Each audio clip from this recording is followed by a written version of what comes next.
Hey guys, let's talk about what to expect when you enroll in massage school. So in massage school, you're going to be learning tons and tons of different things. So you're going to be learning all of the bones in the body, all of the muscles that attach to those bones, their origins, their insertions, their actions. You're also going to be learning pathology, so diseases that you might encounter as a massage therapist. Texas Massage Academy, we've taken all of the classroom part and put it online. So you can do it at home, at any point, on any device. Heck, you could even do it on the beach.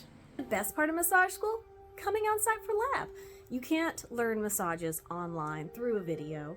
Let's be real. So here on site at Texas Massage Academy, we have a giant lab where you're going to be able to learn all of your hand skills. So in our lab area, we have drapery around all of our tables so you can get undressed in privacy. And then it opens up into the giant room so you can see what's going on across the room. If the instructor is helping somebody out, maybe you're having the same issue, you can see what's going on. As a student in massage school, the absolute best part is receiving the massages. So you have a partner in lab, y'all are going to practice on each other. You'll give a massage and you'll receive a massage every single time you're in lab.